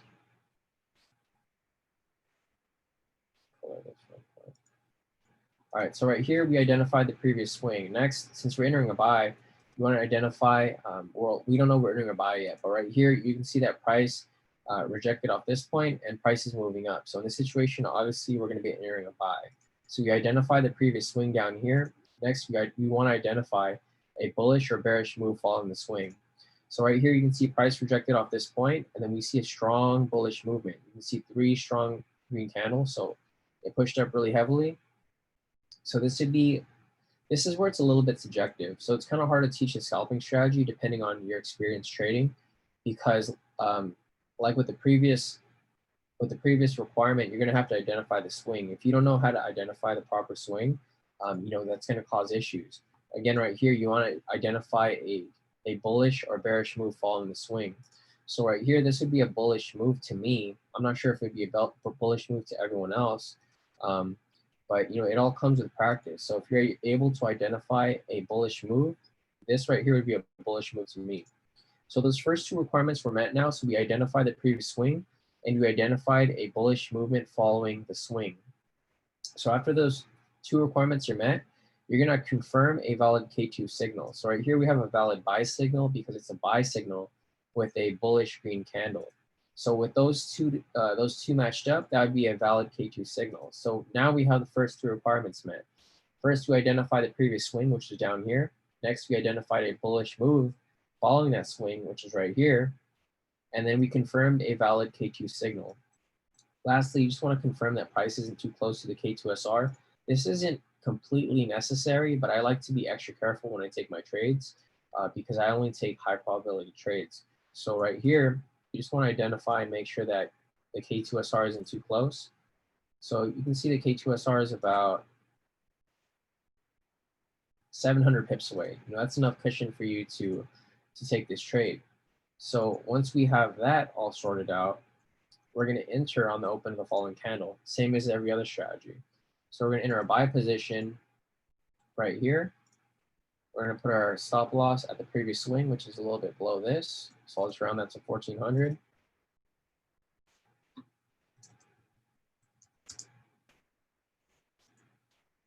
And then we'll let it run. And there you go, profit target. You can see it went exactly to that point. It's a sniper shot right here. Like literally, we identified it to reach the previous swing right there. To reach the profit target right there, which was correlated with the previous swing, and that's how strong that price that point is. So if you follow these, that'd be an easy scalp strategy for you. So let me keep moving forward, see if there's anything else. Okay, and then the next one is just going to be this entry as well. So this would be, again, if we identify the previous swing, this is a swing high up here, swing low, and the swing high again right here. So this would be the swing high.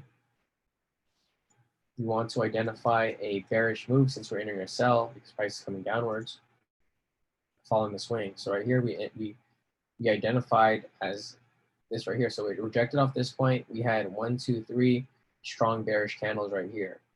So right here, we have a strong bearish move. First 2 requirements are met. We identified the previous swing.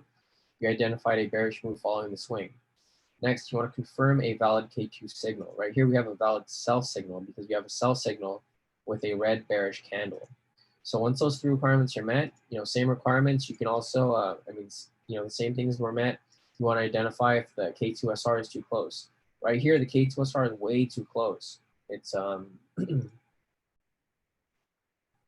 it's only like 300 pips away. So this is something that we would avoid because, what happens when price reaches the K2SR levels is it's generally going to project off it. And that's exactly what happened here. So price rejected off the same zone where it rejected in the past. So if I delete these swings right here,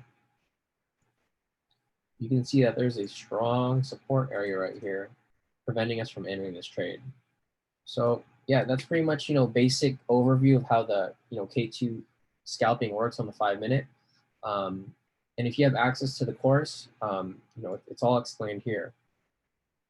We have the, the normal 30-minute one. We have the 5-minute one that I just went over. And then we have another live demonstration, another webinar that I had where I pretty much explained exactly how it's used and how to find exactly the entries on the 5-minute. But like I said, you can apply this on different time frames. Personally, I just use it on the 5-minute, so I can't really say how well it works on other time frames. But other people in the group have been using it, and they said it's fine too. So if you're in the premium group, you can just pop in there, ask a question, And I'm sure whoever's been using it on other time frames can answer for you. Let's see another question.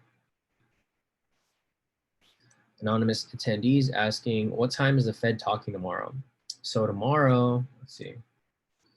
The Fed is talking at 9 a.m. Pacific Daylight Savings Time. So again, tomorrow we're probably not going to be trading US 30 in the morning, due to that. There's just really no point in us taking any. I mean, honestly, it looks like we're not going to be taking any trades tomorrow because we have the Fed talking at 9 a.m. Again, we have NZD news at 3:45. Like there's literally news back to back to back. There's news at 9 a.m. And he's probably going to talk for like 3 hours. So when that's over, we have news again for NZD at 3:45. So we're probably not going to trade that. And then again later we have another news at 6:30. So we're probably not going to take any trades until after 6:30 p.m. tomorrow. So if you guys are waiting for signals, they're probably not going to come tomorrow because there's just way too much news going on. Let's see. James said, I want to trade. If I make 200 bucks, I'll quit. All right, let's see.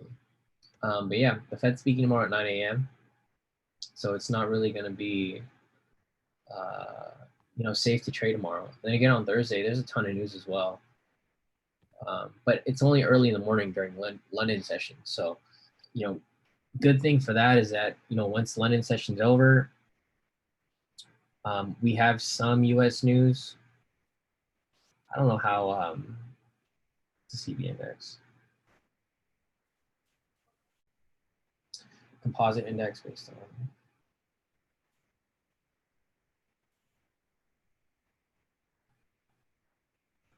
Yeah, so we just have one news event that might be affecting US 30, which is at 7 a.m. on Thursday, which shouldn't be a huge issue.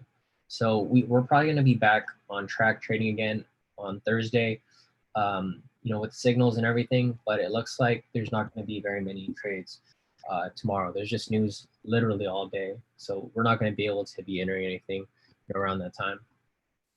But yeah, let me keep going over real quick. Give me 1 second, guys. I'll be right back. Let me just do this.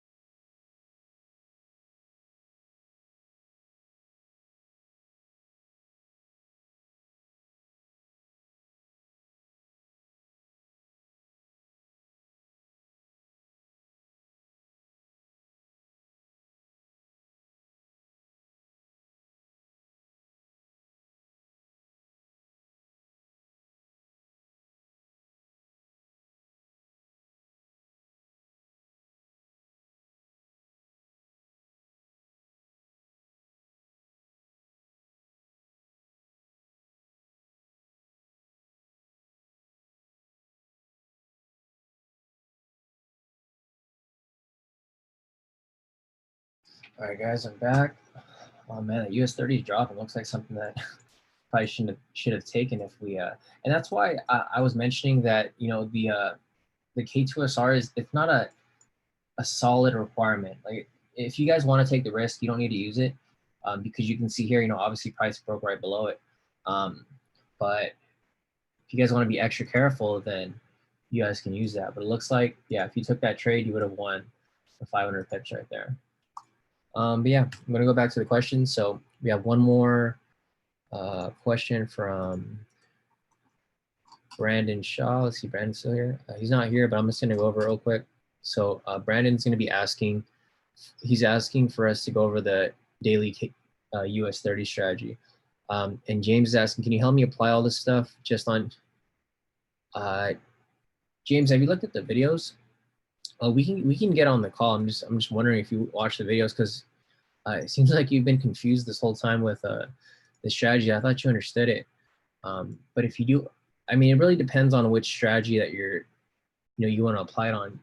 It's going to be hard for you to apply the other strategies with US 30, depending on, because if you're trading the 4-hour on the US 30, I don't recommend it, because you're going to be shooting for like 10,000 pips. So see, I mean, if you wanted to apply the strategy here, it does work. Don't get me wrong, it does work, but you're going to be risking a lot of money. So, I mean, if you're tripping out about the other trades that we've been calling, like the scalping ones, if that's like driving you nuts, this is going to give you a heart attack, bro. So I don't even think you should even think about trading these on the higher time frame, because if you're like going nuts about like 1,000 pips, you can see the movement here. So like this would be a valid entry for a sell right here. And this would be for 6,000 pips. You can use a 15-minute chart, James, but I don't teach it on the 15-minute chart. I think that's where the confusion is. There's very specific strategies that are taught. Like I think the strategy I teach you every time is the 5-minute one on the daily, and I think you're just over trading. You just want to trade all the time when you don't need to, and you're just putting on too much. Like you're literally trying to trade US 30 all day when you're only supposed to be trading it in the morning, because you show your profits like at night. And I'm like, I don't even know how James even came up with this entry. Technically, you could trade it. You could use let's go back to it. So the scalping strategy, you could have used that. That's something that you could be applying. This one right here. So this one's explained in the course as well, James. So if you go to the course, it's explained right over here under the K² Trade Scalping Strategy. We have the 30-minute and we have the 5-minute. I mean, you said you wanted to use the 15-minute, which is possible. You could use a 15-minute, but I haven't used it myself, so I'm not going to advise you to use it unless I've used it myself. But let's just go over examples. So right here, using the same requirements, we're going to identify the previous swing. Right here, we have the sell signal.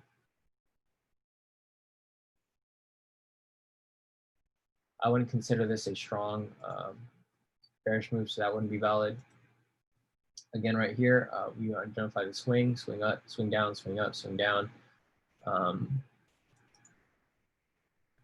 So right here, I think this might be a little too complicated for you, James. I don't know if you're familiar with identifying the previous. So I don't want to teach you this if this is going to confuse you even more, because the thing is you kind of need to know how to identify the swings and identify strong bullish and bearish movement. So this would be I would consider this a strong bullish movement. Again, right here, this would be considered a strong bearish movement. The problem with these strategies is you have to actually know how to read the charts. You can't it's not a simple plug and play strategy. And I don't recommend you scalp unless you're really good at scalping, because the thing is when you're scalping. All right, so James, you're not confused. So have you watched the videos? Because if you understand this stuff, everything's already explained there.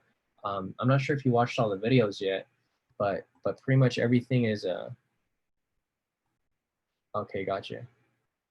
Let's see. So I mean, if you watch the videos, what's confusing you? So I can pinpoint what you need help with.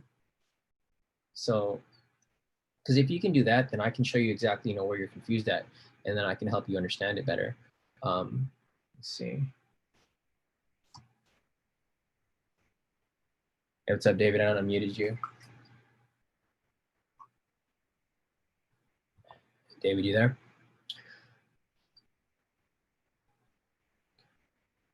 Let's see. I don't know if David's here. David, you raised your hand. I unmuted you. Let's see if you're or Cece, do you want to talk too? I'll unmute you as well. Okay. Yeah, I thought you wanted to talk. You raised your hand. Sisuk, I unmuted you, Sisuk, if you want to say something. I'm not sure if you had some type of input to make. I just saw you raise your hand, so I'm not sure if that was something that you wanted to. Yeah, James. Yeah, let's not get into this while you're driving. James just put that. He'll explain later when he's not driving. Yeah, if you can pinpoint exactly where you're confused at and what you need help with, then I can help you a lot better.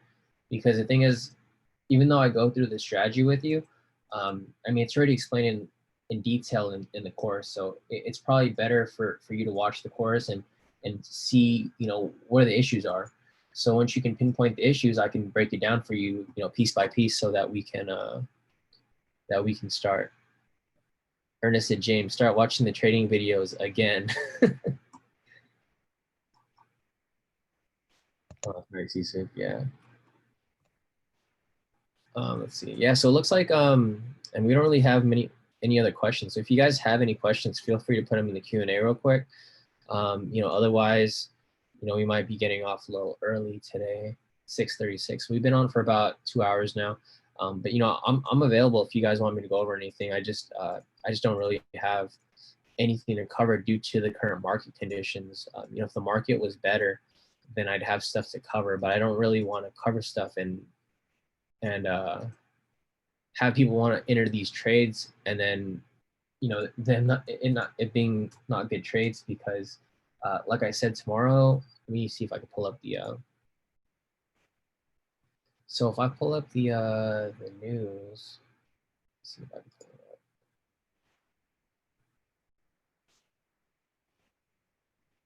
Oh, there we go. Okay, so the news. So the problem is we have GBP news at 11, which is not a huge problem. But the thing is, you know, the next candle closed in 4 hours at 10. And that's kind of what happened yesterday. So I called, you know, those trades yesterday at 10. And by the time, you know, the Fed started speaking in the morning, it like literally screwed up all the trades. So the thing is, I don't want to call any trades just for them to screw up and reverse on us. You know, once it reaches a certain price point, I mean, not price point, a certain time, like once the Fed starts speaking. So, you know, although I want to analyze trades, I know that once I do analyze them, people are going to want to take them. And the thing with that is I don't want you guys taking any unnecessary risk while, you know, the markets are moving like this. Because obviously, you know, there's going to be some trades that you can probably take. Let's see. So we have one question from CT on OddCAD. If it breaks K2 support and closes, is it a valid sell? That is correct. Yeah. So let's see how much space is right there. Measuring tool. So if price broke below this support right here, you'd have it being open field for about 80 pips, 82 pips. So if you wanted to enter this trade, you could have entered if it closed below. Kind of similar to what happened right here, but what is this, 14? Oh, because the market just opened. Yeah, so this is why this shot up, because it was from the weekend. But yeah, basically if this closed below here, then you know, you'd have an entry right there, 50 pips. If it closed below there. Yeah, market's been moving super wacky this whole week. So this might be an iffy pair too because it's paired with the odd. And it looks like the Aussie dollar has been manipulated this whole week. But I mean, who knows? You know, if you want to take the risk, feel free. My account took a beating this week, so I'm probably gonna sit it out until I see some extra confirmation or something. But yeah, it looks like there's no other questions here. So let's see. Oh, let's see. CT said 1 hour looks messy. Take a look. Let's see.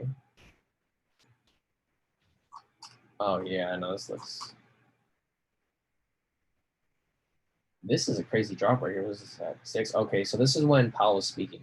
So that's what I was mentioning earlier. You know, the Aussie dollar is getting manipulated like crazy. I don't understand why, because I mean it is correlated with the US dollar, but it's not, you know, super directly correlated where if something happened, it's just manipulation basically. That's how I see it, because all of the odd pairs dropped like crazy. Like this was a huge drop. You can see odd CAD doesn't really move that much. It's kind of a slow moving pair, you know, 20, 30 pips. And then if I measure this one, this drop, it dropped more in like 10 minutes than it did like the entire week. Okay, so let me, CT said put on the V2.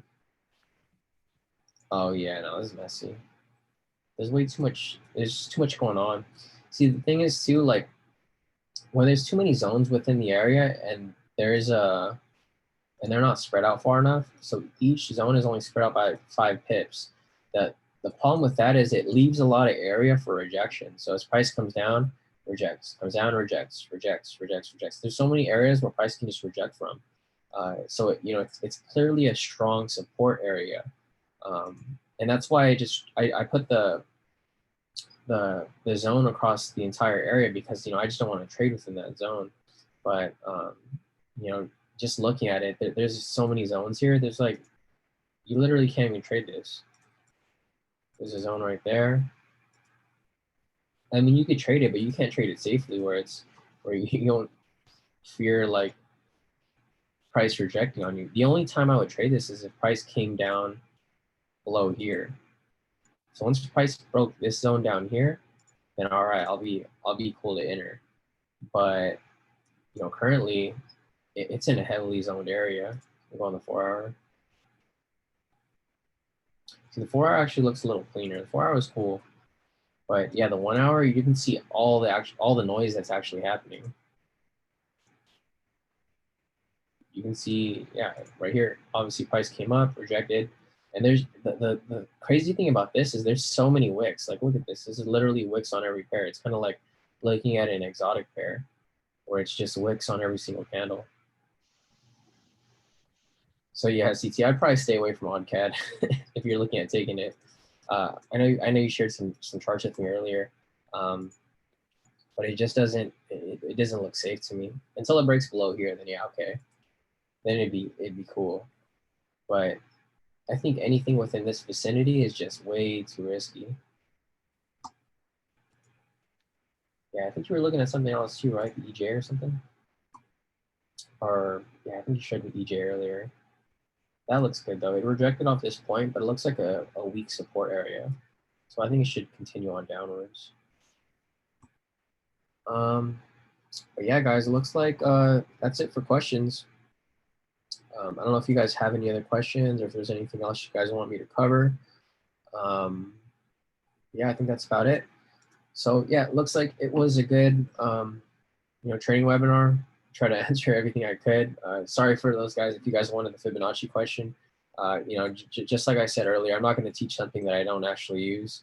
I'm not going to fake it and act like I use it, because I really don't. But yeah, if you guys have any questions, feel free to reach out to me in the Telegram, and I'll have this video up on YouTube in a few minutes. All right, guys, I'll catch you guys back in the chat.